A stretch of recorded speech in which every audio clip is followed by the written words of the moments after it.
It's Friday night. I'm all cozy at home. Got my hot water bottle and my peppermint tea, and I'm gonna just snuggle down for some reading. No one can convince me this is a better Friday night than just being at home. But I thought I'd go through my current reading list and share with you what I'm currently reading. I've got so many books out from the library at the moment. Like, just so many books out from the library. But I'll show you what I've been reading and what I've started reading, how far I've gotten all the different books. So I've currently got, what am I currently reading? This is my stack at the moment.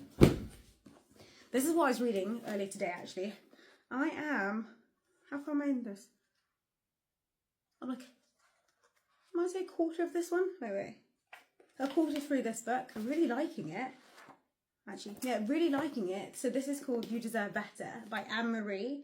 You know the pop star, Anne-Marie the pop star. She wrote this book about, basically it's called An Imperfect Guide to Finding Your Happiness. I'm finding it really useful so far. I actually quite like this. The bits I've actually found really interesting is stuff about, like, you know, eating habits, body dysmorphia, anyone who's going to struggle with ED and stuff. Actually, some of the stuff here is practical and quite useful. And what I like about this book so far, so you'll see, I'm going to find a page that has it. God, I bookmark books awfully. I need to get a bookmark. It has like these QR codes and you can kind of scan the books. And it has videos that only you can see when you scan the books. Well, only anyone who scans the pages of the book can see. It's really good. So I'm on to part 2 next. So I guess halfway through the book actually. It's good. Really good so far. I've got quite a stack out at the moment because I kind of read lots of books simultaneously.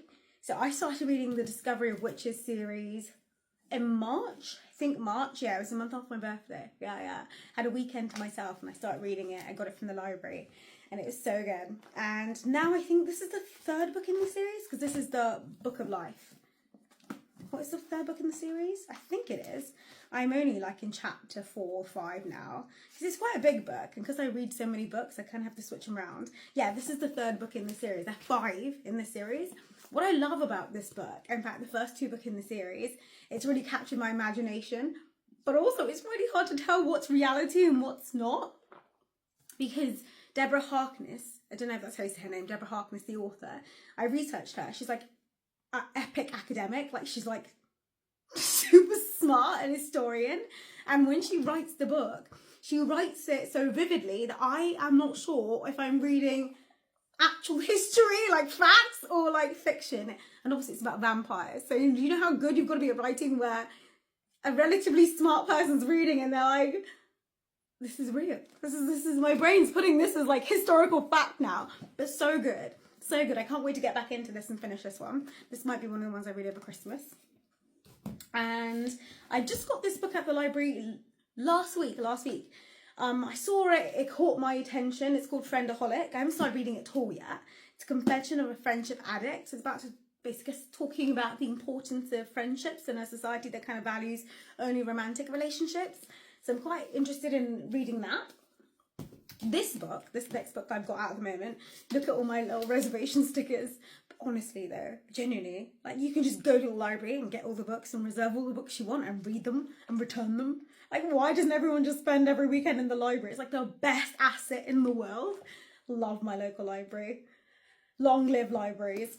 Anyway, so this book, Mind Management, I actually came across this book a long time ago. I read it when I was a counsellor, so in my 2nd to last year of counsellor. I'm trying to think about what date that was, how old I was. Maybe 26. So 4 years ago now. I read this 4 years ago. My personal trainer recommended it to me at the time, about mind management. He uses the principles in like his fitness training because he's all about mindset. I thought it was really interesting then. But since so long ago, and I thought it was quite a pivotal book at the time for me. So it's always good to go and refresh something that you thought was once useful. So I'm going to read that once I got through the other stack of books. And then this book I actually only just picked up yesterday. I reserved it. It's so popular in the library. Like, I had to wait a long time to get this book. But it's The Art of War by Sun Tzu. Everyone talks about this book. It's like the book you just gotta read. It's gonna change your minds. I have no idea what it's actually about. But that kind of like massive buzz going on about it. But I'm looking forward to reading it. And, you know, I'll share what I think about it afterwards. And then my magazine just came today. So I'm a fellow of the Royal Society of Art. And today's magazine came in the post. I haven't read it yet, but I'm looking forward to reading it because it's got this really cool front page, which has got like a, I don't know, like an AI superhero. I don't know what it's about, but it seems interesting. I think it's all about a superhero who fights for the future of our communities. So I'm looking forward to learning more about that, really. You know, technology in the future. That's always something interesting to be in the know about. So that is what I'm reading on a lovely cold Friday night with my hot water bottle and my herbal tea.